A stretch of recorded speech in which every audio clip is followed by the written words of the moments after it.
Mga katakaw-takot, kung mayroong bumabagabag sa iyo, may mga nakakahilakbot kayong karanasan, i-share na yan.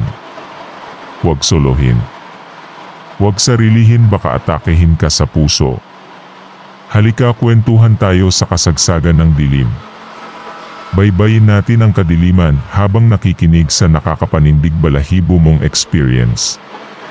Masarap ang kwentuhan habang tayo ay humaharurot sa takot, lalo pa kung hawak ko ang manibela ng lagim.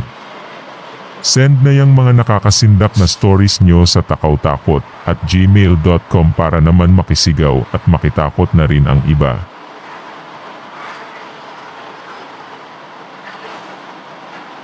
Hello mga katakoters, isa ako sa mahilig manood ng narrative horrors. Masarap kasi mag-imagine ng nakakatakot na eksena habang nakikinig ka sa narration, parang mas intense ang thrill. Itong isi-share ko ay may pamagat na The Promise. Medyo may kaahabaan lang ito pero carry nang tapusin natin kasi maganda ang twist, promise. Itago nyo na lang ako sa pangalang Melay. Kasalukuyang nagtatrabaho ako bilang cashier sa ngayon, di ko na po babanggitin ang name ng pinapasukan ko. 25 years old na po ako. Aminado po akong sobrang playgirl ako. Yung mga nanliligaw sa akin na sinasagot ko ay hindi ibig sabihin na mahal ko. Sinasagot ko sila dahil trip ko lang at ayaw ko lang na mapahiya sila. Kasi pag binasted ko sila, kalaunan di na nila ako kinakausap at parang di na nila ako kilala kahit magkasalubungan pa kami. Ginagawa ko yun mga katakaw-takot dahil ayokong may taong nagagalit sa akin, ayaw ko nang may nakakaaway.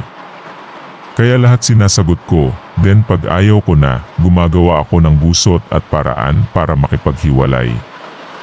I know ida-judge nyo ako sa maling desisyon ko, pero ewan ko ba, parang mas okay sa akin mag-play safe at magpaasa kesa manakit ng damdamin. Umaga noon habang kumakain ako, halos walang tigil din si mama sa paninermon. Melay, ano ba? San ka ba nagmana ha? Hindi ka naman namin pinalaking ganyan ng papa mo. Sa isang linggo, 3 lalaki ang pumupunta dito sa bahay para hanapin ka. Pakilala nilang 3, GF ka raw nila. Diyos ko, ang bata ka. Ano? Sumusunod ka na rin ba sa uso ngayon ha? Galit na tanong ni mama. Umismid lang ako at wala akong tugon. Ano sumagot ka Melay? Kung hindi tatamaan ka sa akin ngayon, galit na sabi ni mama. Ano? Tanong ulit ni mama sa akin. Ma, okay po. Magpapaliwanag na ako, ma, ganito kasi yon. Di ko naman talaga sila gusto, di ako seryoso sa kanila, promise po. Paliwanag ko kay mama. Ano? Nahihibang ka na ba Melay? May mga pakiramdam yung mga taong yun. Huwag mo paasahin, baka karmahin ka sa huli. Ayusin mo yan ha. Tapusin mo na lahat yan Melay. Sinasabi ko na sayo. Malilintikan ka sa akin. Naku. Galit na sabi ni mama. Opo. Maikling sagot ko. At dahil doon ay isa-isa ko na ngang iniwasan ang mga naging beef ko, hanggang sa nanawa na rin sila, dahil pinagtataguan ko na sila, hindi ko na rin sila kinakausap, maging sa call, text, or sa social media. Tama si mama, takot din ako sa karma. Itinuon ko ang buhay ko sa trabaho, isinantabi ko ang pagbo-boyfriend. Hanggang sa nagbiro na naman ang tadhana sa akin.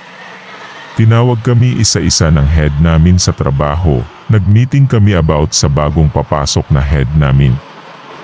Kasi aalis na ang dating naming supervisor dahil mag-aasawa na ito. Okay guys. Saad ng supervisor namin na paalis, andyan na si Sir Joshua, bagong supervisor nyo, pagbukas ng pinto, napanganga ako mga katakoters, hindi sa nervous ha, kundi sa kilig.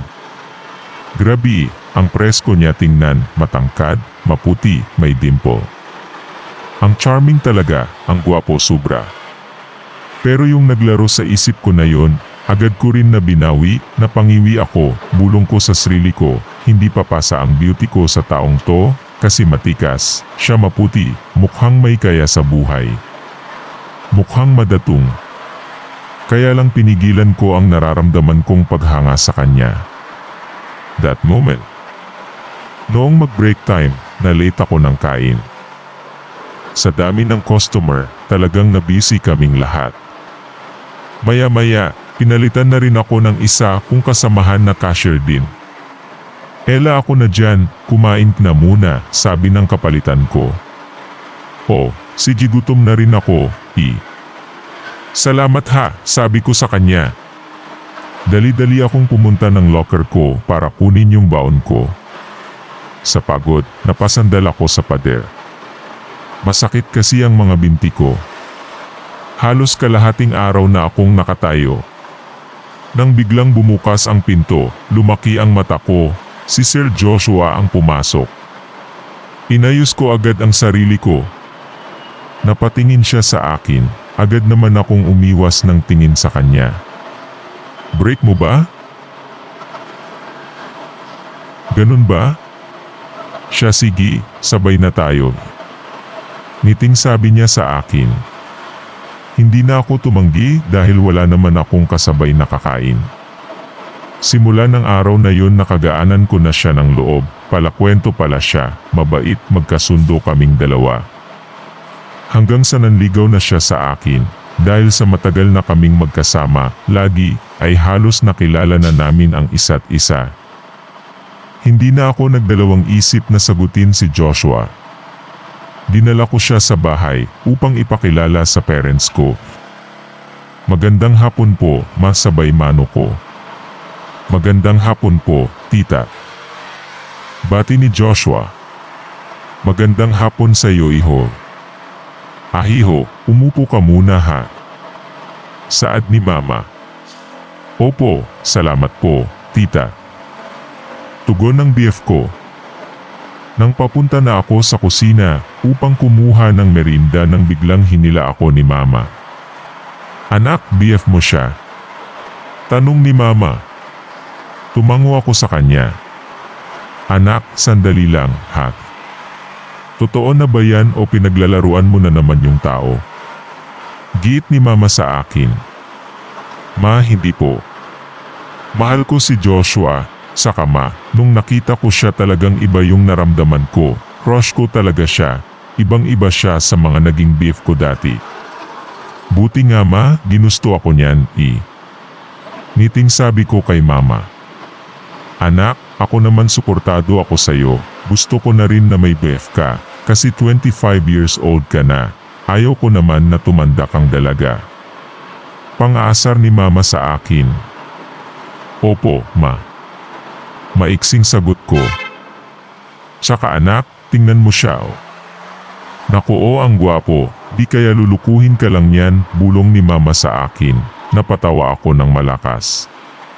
Oh. Ba't ka natawa? May nakakatawa ba sa sinabi ko? Inis na tanong ni mama sa akin, manakalimutan mo at ang gawain ng anak mo yan dati tapos ngayon natatakot ka na para sa akin. Natatawang sabi ko kay mama, sira ka talaga. Huwag mo ipagmalaki ang kalokahan mo dati. Naku ang karma mahirap kalabanin. Ma, naman puro ka karma Inis na sabi ko kay mama. Totoo yun. Giit ni mama. Oh siya sige ma, paniniwala mo yan, labas na ako, ibibigay ko muna itong merienda kay Joshua. Tumango na lang si mama sa akin. Dumaan ang buwan at taon, naging maganda ang nasimulan naming relasyon ni Joshua. Ini-enjoy namin at sinusulit yung mga oras na magkasama kami. Masayang masaya talaga ako na siya ang naging boyfriend ko. Open na rin kami sa parents niya. Sabi nga ng iba, kasal na lang daw ang kulang. Binabalak na rin namin yun ni Joshua, pero mas nag-focus muna kami sa aming trabaho at mag-ipon. Hanggang isang umaga nun, maaga akong pumasok sa trabaho. Pero wala pa doon si Joshua. Nagtanong ako sa isang kasamahan namin kung nakita niya si Joshua. Sagot niya sa akin, hindi daw papasok si Joshua. Nabigla ako. Bakit hindi siya papasok? Ano kayang dahilan? Wala naman text sa akin or call. Dahil sa pag-aalala ko, nag-half day lang ako sa duty ko at agad na tumungo ako sa bahay nila. Nakita ko ang mommy niya sa labas. Tita. Tawag ko, napalingon si tita sa akin. Oh Melay, halika anak, tuloy ka. Tita, si Joshua po. Tanong ko sa mama niya. Nasa loob ng kwarto niya anak, medyo masama daw ang pakiramdam. Kumunot ang noo ko. Bakit hindi man lang nag-text si Joshua sa akin tita? Sabi kasi niya wag na raw ipaalam sa'yo anak at baka daw mag-alala ka pa. Tumungo ako sa kwarto ni Joshua, nakatagilid siya ng higa nung pagpasok ko sa room niya. Hon, malumanay na sambit ko. Agad naman niya akong nilingon. Agad naman siyang umupo at sinandal ang likod niya sa board ng kama. Agad ko naman siyang inalalayan. Bakit ka nandito? Tanong niya sa akin. Nag-aalala ako sa iyo, Hon, may sakit ka pala. Di ka man lang nagsabi sa akin. Tampong sabi ko sa niya. Napabuntong hininga siya, sabay hawak sa kamay ko. Hon, ayaw ko kasing mag-alala ka, baka di ka makafocus sa trabaho mo. Okay lang ako, Hon, pag nakikita kong okay ka, okay na rin ako. Nakangiting sabi niya sa akin. Pero Hon, di ko na natuloy ang sasabihin ko dahil bigla niya akong niyakap. Halos tumaas ang balahibo ko sa katawan nang dumikit ang katawan niya sa katawan ko. Sobra ang init niya, halos makapaso ng balat. Hon, punta tayo ng hospital. Grabe ang lagnat mo. Baka di mo kayanin. Kumbinsi ko sa kanya. Pumayag naman siyang dalhin namin siya sa hospital. Nung nasa hospital na kami, tinawag kami ng doktor upang kausapin. Ang bilis ng kabog ng dibdib ko ng mga oras na yon. Dok, ano pong lagay ng anak ko? Tanong ng mama ni Joshua. Mrs., ikinalulungkot ko po. Malala ang kondisyon ng anak nyo, may stage 4 cancer siya. May cancer sa bituka ang anak nyo, kailangan niya munang magstay dito sa hospital. Mahabang paliwanag ng doktor kay tita. Nung narinig ko yun, halos gumuho na ang mundo ko. Bumalik ako sa room ni Joshua, masarap ang tulog niya nung nilapitan ko siya. Hinawakan ko ang kamay niya at sinabing, Hon, di ba pangako mo sa akin, habang buhay magkakasama tayo, magkakaroon pa tayo ng mga anak at magkasama tayong tatanda. Yun ang promise mo sa akin, di ba? Kaya kayanin mo ha. Para sa akin, lalaban ako para sa iyo kahit ang hirap-hirap. Basta ipangako mo lang na lalaban ka rin para sa sarili mo. Iyak na sabi ko sa kanya. Hinalikan ko siya sa noo bago ako umalis, tulog pa rin siya nung paalis ako. Hon, aalis ako saglit ha. Babalik ako agad, promise. Nang palabas na ako sa hospital. Agad akong pumunta ng simbahan, pinagdasal ko si Joshua na sana bigyan siya ni Lord ng isa pang pagkakataon para mabuhay. Nang nakalabas ako ng simbahan, dumiretso ako ng bahay namin, naabutan ko si mama na nagluluto. Anak, kamusta si Joshua? Tanong ni mama sa akin. Di pa ako nakakasagot ay tumulo na ang luha ko. May stage 4 cancer si Joshua. Ma, bakit ngayon pa po? Iyak na sabi ko kay mama. Anak, kaya mo yan. Mahirap mang ipaliwanag, pero siguro yan na ang kabayaran sa mga pinaasa mong mga taong nagmahal sa'yo dati. Saad ni mama sa akin. Ganun na ba ako kasama? Kaya pinaparusahan ako ng Diyos ng ganito? Tanong ko kay mama. Anak, huwag mo sisihin ang Diyos. Huwag kang ganyan. Magpahinga na po ako, pagod na ako ma. Mabilis akong tumungo sa kwarto ko, dun ko binuhos ang pag-iyak ko. Tumagal na si Joshua sa hospital. Umabot na siya ng 3 buwan, bumabagsak na rin ang katawan niya, ilang beses na rin siyang nag-agaw buhay. Araw ng linggo, dumalaw ako kay Joshua, gising siya ng madatnan ko. Hon, kamusta ka? Tanong ko sa kanya. Matamis na ngiti lang ang ginanti niya sa akin. Gusto mo ng apple? Balat kita, wait lang ha. Nang akmang tatayo na ako, bigla niya akong pinigilan at hinawakan niya ako ng sobrang higpit sa kamay. Bumalik ako sa pagkaupo sa inuupuan ko malapit sa kama niya. Hon, bakit? Tanong ko. Hon, please may isa lang akong hiling sa'yo, mahinang sabi niya sa akin. Huwag mo na akong ilaban pa. Ibigay mo na yung kapahingahan ko, Hon. Nahihirapan na ako ng sobra. Gusto ko nang mamahinga, Hon. Pakiusap na sabi sa akin ni Joshua. Umiling ako, hindi, Hon. Ayoko. Iyak na sabi ko. Di pa ako handa na mawala ka sa akin. Kasi pag sinuko kita, ibig sabihin lang nun, parang ako mismo ang may gustong mawala ka. Kaya ayaw ko. Mariing sabi ko sa kanya habang nag-uunahan ng tumulo ang luha ko. Hon, please, muling sambit niya sa akin. Napalingon ulit ako sa kanya. Bakit ba gusto mo nang mamahinga? Tanong ko ulit kay Joshua. Di ko na kaya. Hirap na ako. Maikling sagot niya sa akin. Sige, papayag ako basta kailangan mangako ka sa akin na kailangang tuparin mo bago kita sukuan. Sabi ko sa kanya. Ano yan, Hon? Tanong niya sa akin, kahit hirap siya magsalita, nagre-respond pa rin siya sa mga sinasabi ko. Ipangako mo sa akin na babalik ka. Ipangako mo sa akin na kahit patay ka na babalikan mo ako, gusto kong lagi kang andyan sa tabi ko, Hon. Titig lang ang naging tugon niya sa akin nang biglang bumaba ang kanyang oxygen level.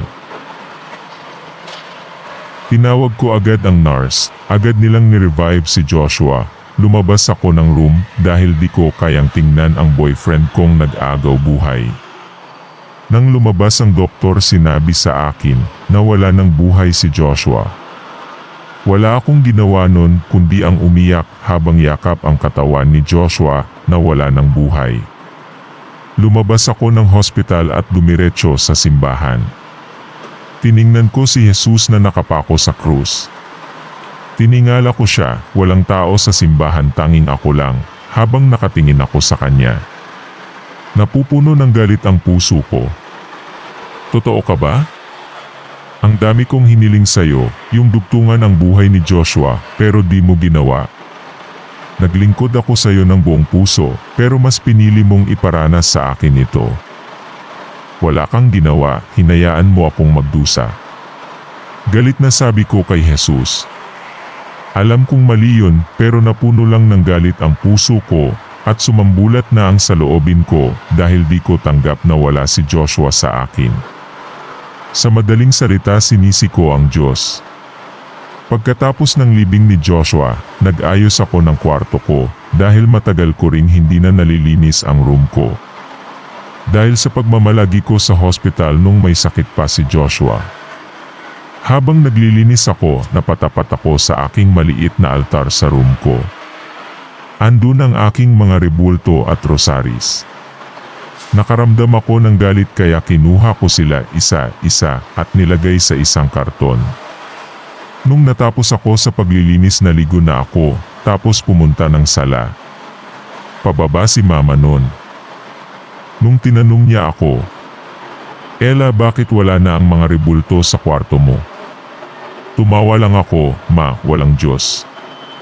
Kung may Diyos, dapat niligtas niya si Joshua dahil walang imposible sa kanya ang magpagaling.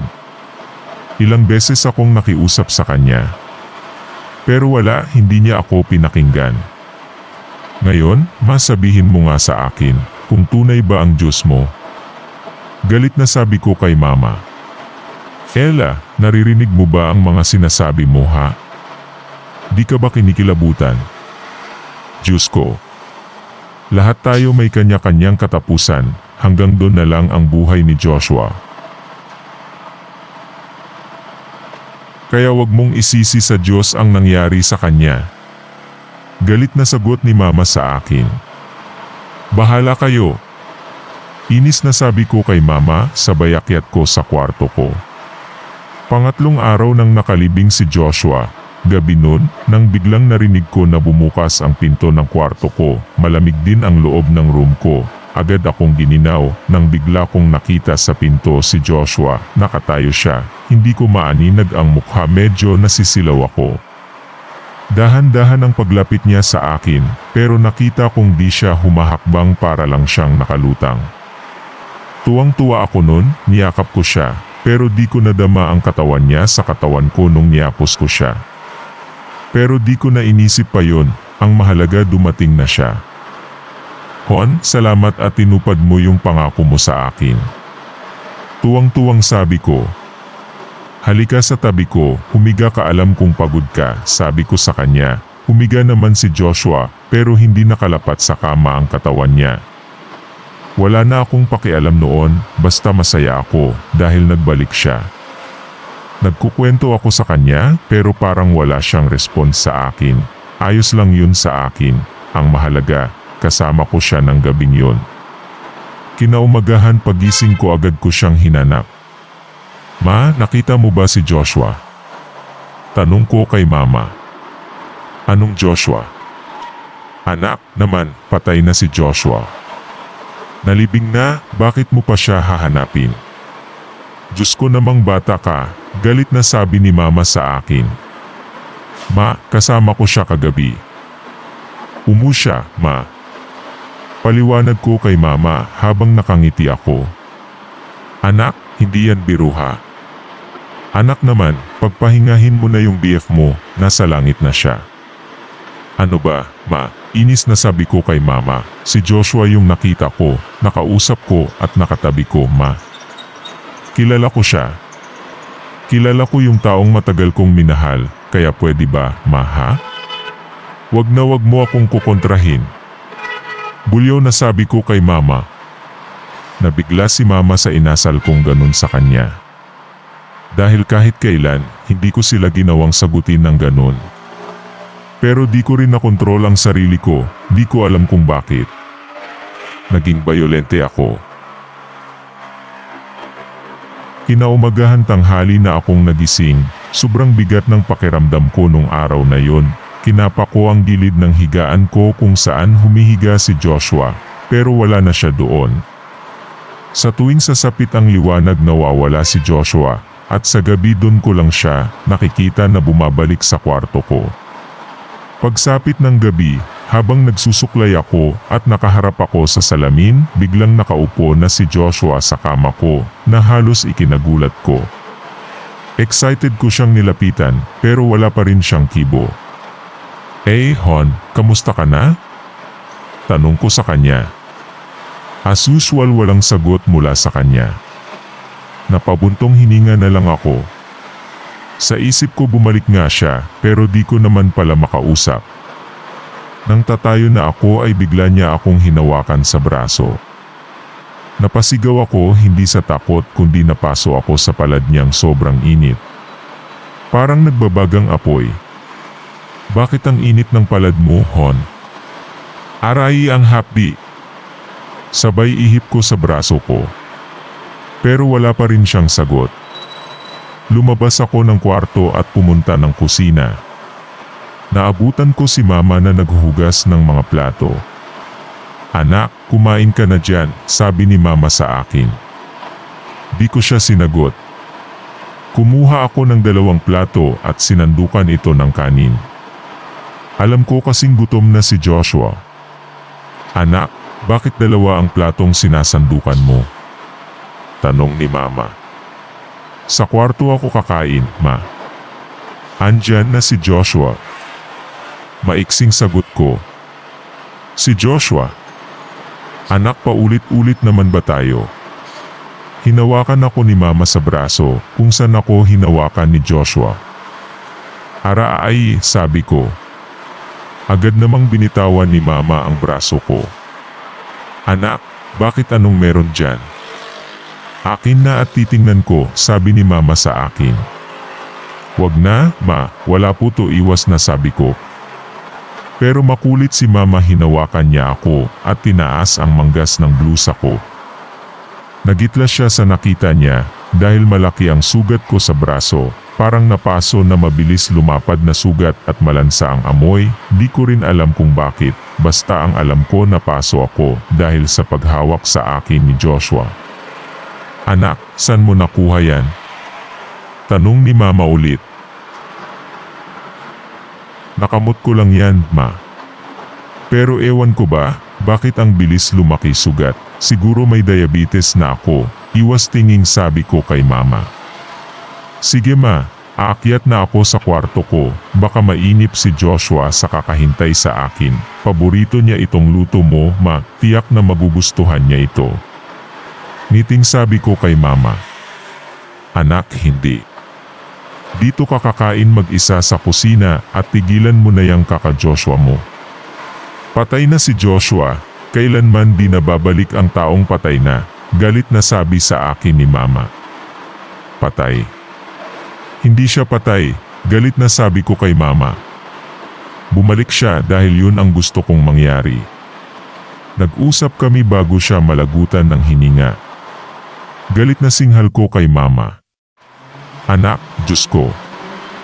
Please, ikalimutan mo na yung ilusyon mo, anak. Iyak na sabi ni Mama. Hindi si Joshua ang nakakausap mo, baka demonyo yan, sabi ni Mama sa akin. Nahalos ikagalit ko. Tumititig ako kay Mama ng matalim, napaatras si Mama, hinawakan niya ang dibdib niya, na para bang kapos na kapos siya sa paghinga. Gusto kong kontrolin ang sarili ko, pero di ko kaya. Parang may nagkukontrol sa katawang lupa ko. Anak, itigil mo yan. Sambit ni Mama, parating ang papa mo. Pero wala akong pakialam. Ang nasa isip ko lang ay gusto kong bigyan ng leksyon si Mama dahil ayaw niyang tanggaping buhay ang boyfriend ko. Maya-maya pa agad na bumukas ang pinto, agad akong niyakap at tinakpan ang mga mata ko. Nagpumiglas ako at pagdilat ng mata ko ay si Papa pala ang yumakap sa akin. Anak, si Papa to. Si Papa to. Paulit-ulit na sabi ni Papa sa akin nang biglang lumambot ang katawan ko at bumagsak ako sa sahig. Bago ako nawalan ng ulirat na nakita ko si Joshua sa paanan ng hagdan. Tuwang-tuwa ang mukha niya sa nangyayari. Pagmulat ko, nasa sala ako, pinapaypayan ako ni Papa. Si Mama naman nandun din. Anak, alam mo ba ang nangyari sa'yo? Tanong ni Papa sa akin. Pinipilit kong alalahanin pero blangko ang utak ko. Ano pong nangyari? Tanong ko. Muntik mo nang mapatay ang mama mo. Kung hindi ako dumating, baka kung ano na ang nangyari sa mama mo. Paliwanag ni Papa. Pa, di ko magagawa yan, tsaka paano ko po yan gagawin kay Mama? Tangging sabi ko kay Papa. Tumango si Papa. Alam ko, anak. Ako ang nakakasaksi sa pangyayari. May kaibang nangyayari sa iyo, anak. May ibang lakas ka sa tuwing nagagalit ka. Sabi ni Papa sa akin. Umiling ako. Hindi totoo yan, Papa. Ako si Melay, Pa. Anak, kung ikaw si Melay, kung ikaw ang anak ko, magsimba tayo. Bukas araw ng linggo, palasimba si Melay, yung anak ko. Ngiting sabi ni Papa. Simba? Taas boses na sabi ko. Hindi ako magsisimba, walang Diyos. Sigaw na sabi ko. Anak, please. Lalapit sana si Papa sa akin. Diyan ka lang, huwag kang lalapit sa akin. Sigaw na sabi ko kay Papa. Ga, wag mo nang lapitan ga, pakiusap ni mama kay papa, di niya naman kayang kontrolin ang sarili niya. Iyak na dagdag ni mama. Baka kung ano pang mangyari ga. Lumayo si papa sa akin sa takot. Tumakbo ako para bumalik sa kwarto ko. Pagpasok ko, nakita kong nakatayo at nakatalikod si Joshua, malapad ang ngiti ang nababasa ko sa mukha niya. Hon, sabi ko. Buti ka pa iniintindi mo ako lagi, pero si mama at papa, parang ayaw nila sa akin, sabi ko, habang tumutulo ang luha ko. Akmang lalapitan niya ako, dumikit ang katawan niya sa katawan ko. Napasigaw ulit ako, napaso ulit ang katawan ko. Bawat paso nagiiwan ng sugat sa iba't ibang bahagi ng katawan ko. Kinaumagahan, tatayo na sana ako mula sa higaan, nang halos sobrang sakit na ng mga balat ko. Pag-angat ko ng pajama ko, ang dami ko ng sugat sa hita, sa braso, leg at tiyan. Nandiri ako nang hawakan ang katawan ko. Sobrang dami ang sugat, halos nalalapnos na ang balat ko. Kinakatok ako ni mama noon, kasama niya ang pinsan kong lalaki, bukas yan sabi ko. Binuksan ni mama ang pinto at nakita niya ang kalagayan ko. Nabigla si mama sa kinasapitan ng katawan ko. Diyos ko! Anak! Melay! San mo nakuha yung mga sugat mo sa katawan, anak? Pagtataka na tanong ni mama sa akin. Nagtakip naman ng ilong ang pinsan kong lalaki dahil may amoy na rin ang sugat ko na parang namumulok. Ryan, tulungan mo akong itayo si Melay. Sige po tita. Sagot ni Ryan. Nang akmang hahawakan na nila ako. Umiwas ako. Sandali, saan niyo ako dadalhin? Kunot noong tanong ko. Sa simbahan, anak. Linggo ngayon. Dadalhin kita doon, mahinahong tugon ni mama.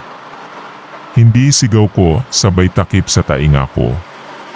Ewan ko ba, pero pag nababanggit ang simbahan, at ang Diyos parang napapaso ang buong katawan ko, at pag simbahan ang naririnig ko, halos mabingi ako.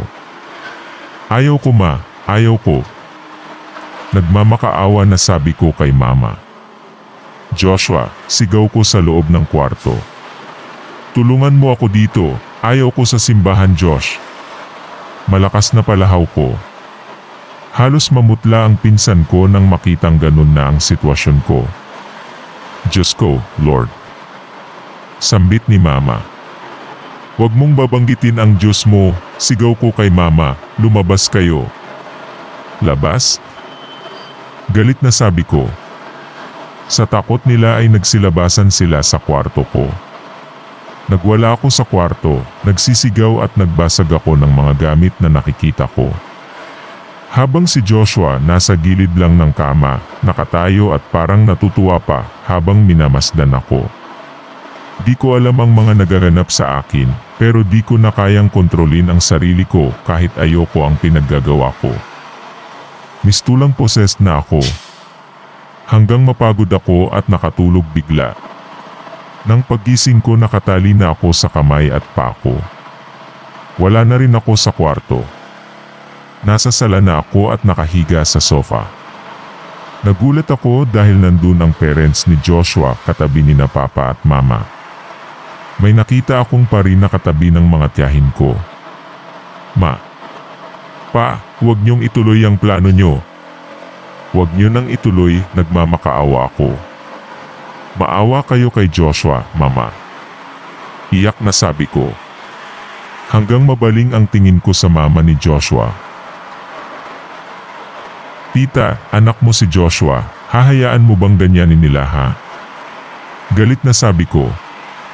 Anak, Melay, nanay din ako, masakit mawalan ng anak pero mas masakit yung binubuhay mo si Joshua pero hindi na siya babalik pa.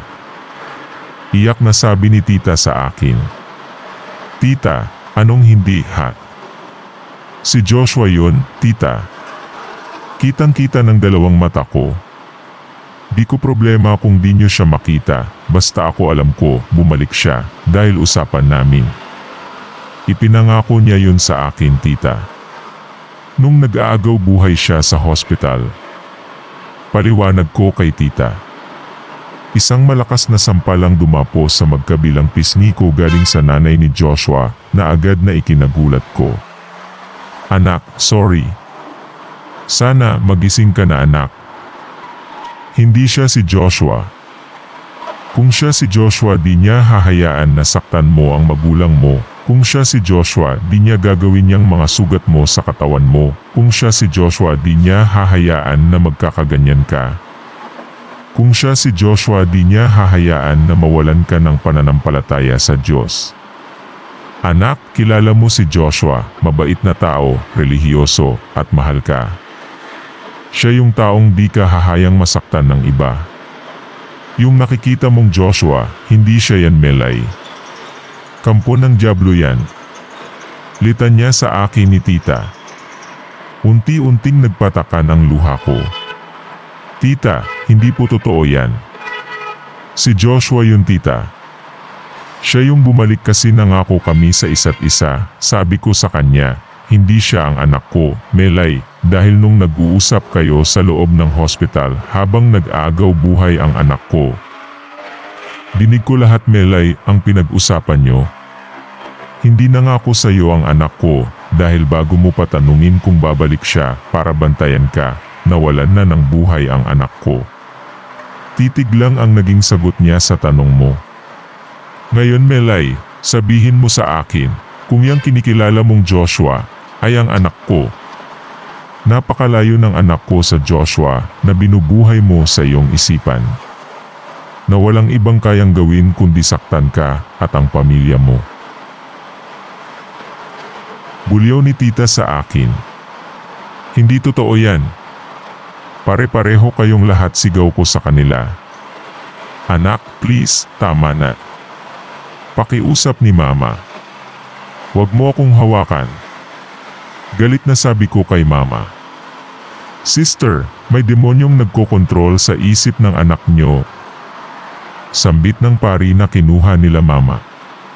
Diyos ko, Father, anong dapat nating gawin? Tanong ng mama ko. Bendisyonan natin ang buong bahay, loob at labas upang hindi na makalapit ang dyablo.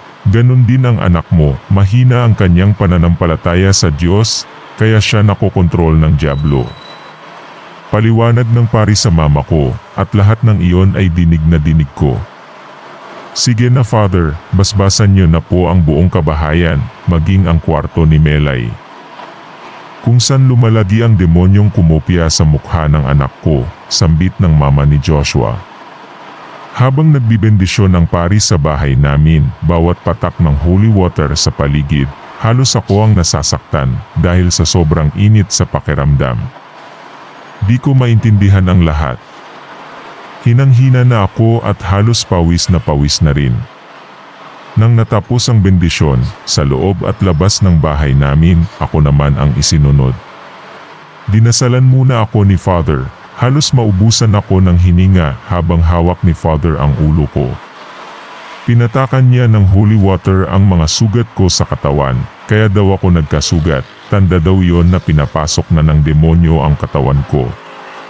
Sa pilitan din akong pinainom ng water na inorasyonan.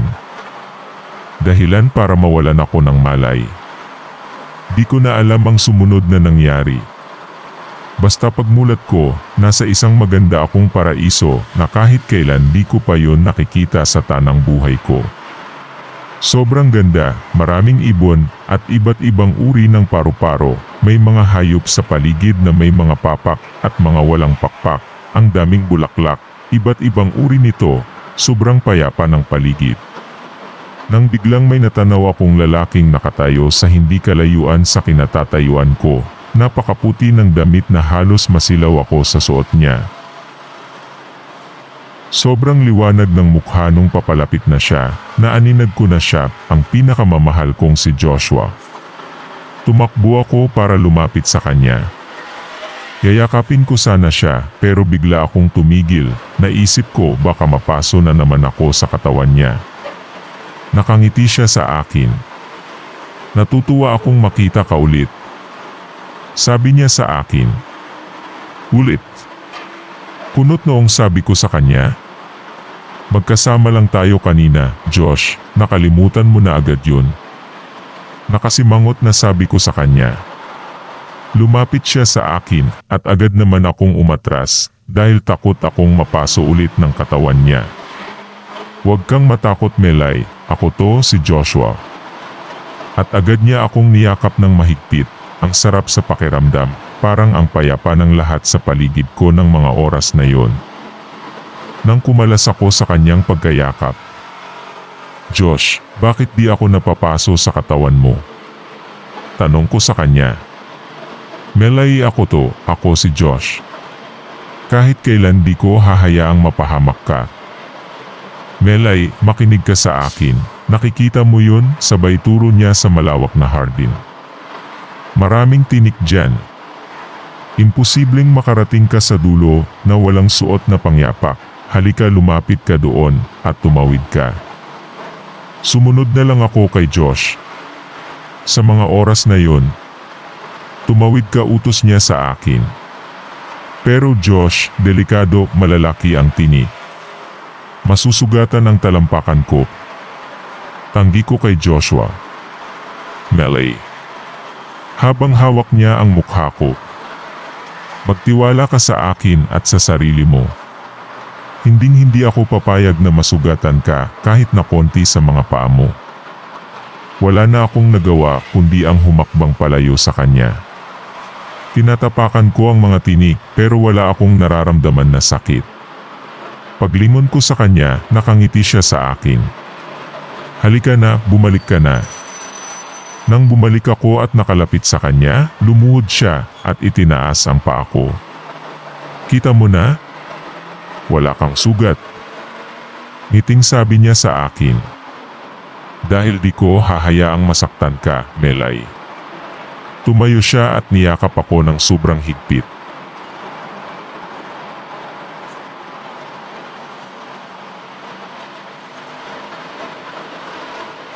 Melay, hindi ako mawawala sa iyo.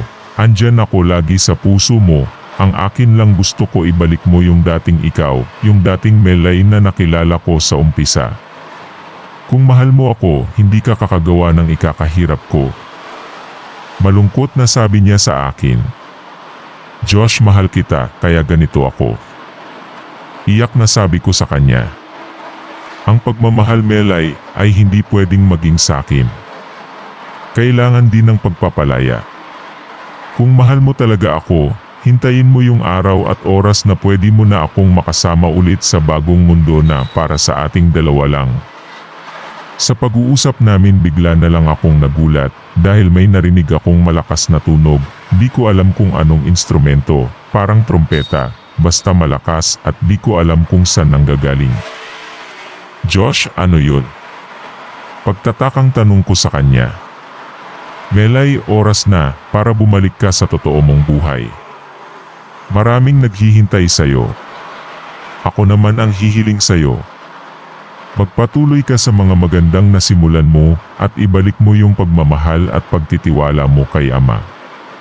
Pagkasambit ni Josh sa akin ng ganon, bigla na siyang naging isang malaking usok na papalayo sa akin. Josh, sigaw ko habang hinahabol ko ang usok nang bigla na lang akong nahulog sa isang malalim na biyak na lupa. Pagmulat ko ulit, nakita ko si Mama na nagpapaypay sa akin. Nakapaligid din sa akin ang mga iba pang kamag-anak namin. Anak, kamusta ka? Tanong ni Mama sa akin. Salamat sa Diyos, gising ka na anak. Mangyak-ngiyak na pag-alala nito. Ma, ano pong nangyari? Tanong ko kay Mama. Anak, halos kalahating araw ka ng tulog. Nagtataka nga kami kasi kahit tulog ka nagpapawis ang katawan mo. Ma. Hinawakan ko ang kamay ni Mama, pa, sabay lingon kay Papa. Salamat po, di niyo ako sinukuan, tita. Sabi ko sa Mama ni Josh. Salamat po sa'yo. Ngumiti sila sa akin. Anak, tapos na ang lahat ng masamang nangyari, ha, sabay yakap ni Mama sa akin.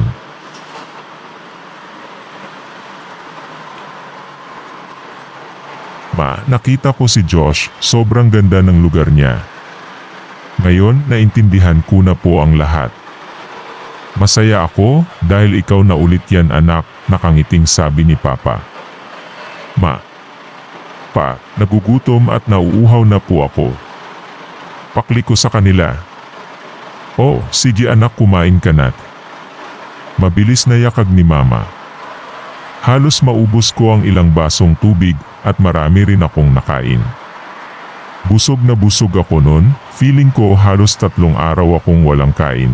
Inisip ko na lang dahil siguro sa paglakbay ng kaluluwa ko patungo kay Josh. 1 year later, nakangiti ako habang minamasdan ang picture ni Joshua, I love you. Bulong ko sa picture niya. Tinupad ko rin ang pinapagawa sa akin ni Joshua. Bumalik ako sa simbahan. Ibinalik ko na rin ang mga rebulto ni Mama Mary at Papa Jesus sa altar ko. Nagpatuloy ako sa trabaho para makatulong ako sa parents ko, patuloy ang buhay ko bilang si Melay. Pero sa kabila ng lahat mananatiling sariwang alaala sa akin si Joshua, ngayon at kailanman hanggang sa huli, at hanggang sa muli naming pagkikita. Peace in paradise, Josh. I love you. Mula kay Melay ng Coron. Thank you sa mahabang panonood mga Takaw Takot Zen. Sana nagustuhan nyo. Hanggang sa muli. God bless everyone.